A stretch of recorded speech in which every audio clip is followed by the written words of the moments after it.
सुंटवडा म्हटलं की बाळंतीणबाई आठवते आणि तिच्यासाठी बाळाला भरपूर दूध मिळावं, तिची प्रकृती ठणठणीत व्यवस्थित राहावं, अशक्तपणा येऊ नये याच्यासाठी विशिष्ट ड्रायफ्रूट्स घालून एक विशिष्ट पद्धतीचे पदार्थ तयार केले जातात आणि त्याला सुंटवडा असं म्हणलं जातात। मी आज सुंटवडा तयार करतो आहे आणि या सुंटवड्यामध्ये हे खोबर घेतलेलं आहे।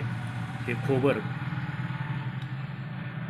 वाटी गोळा खोबर आहे आणि गोळा खोबरला मी काय केलं, तोडलं आणि त्याच्यानंतर हे असं लाल कलर येईपर्यंत मी भाजून घेतलेला आहे। खमंग भाजलेला आहे आणि खूप छान भाजून घेतलेला आहे। मंद आचेवर एकसारखं हलवून भाजल्यामुळं हे एकसारखं भाजल्यासारखं दिसतंय, असा कलर दिसतोय। त्याच्यानंतर हे वाटेल आपल्याला नायलन चिवडा आहे की काय, तसं अजिबात नाही।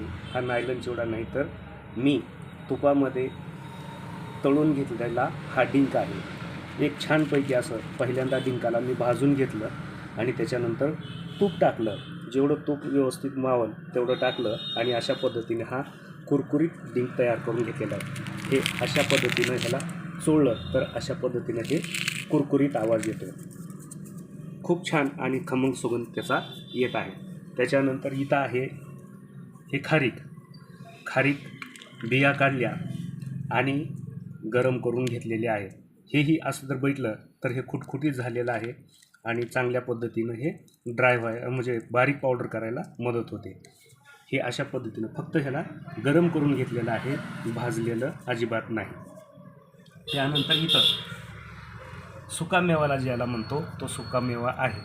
ह्याच्यामध्ये हे आहेत बदाम, त्याच्यानंतर हे आहेत काजू, त्याच्यानंतर हे आहे अक्रोड, त्याच्यानंतर हे आहे जायफळ, त्याच्यानंतर हे आहे सुंठ। हे एवढे पदार्थ या ठिकाणी मंद आचेवर शेकून घेतलेले आहेत, भाजून नाही, व्यवस्थितरित्या शेकून घेतलेत।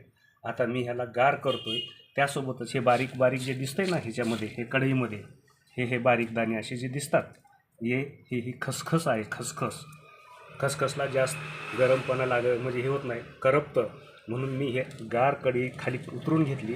कढई गरम आहे, सहज मी ह्याला पकडू शकतो। अशा अवस्थेमध्ये आल्यानंतर यामध्ये ही खसखस टाकून घेतलेली आहे। ही खसखस बारीक चिकटलेलं जे दिसतं ती खसखस आहे आणि अशा पद्धतीनं हे ह्याच्यातच शेक बसू द्यायचा आहे। गार झालं की सगळं एक वेगवेगळ्या पद्धतीनं कुटून घ्यायचं आहे, नंतर मिक्स करायचं आहे, धुमस करायचा आहे।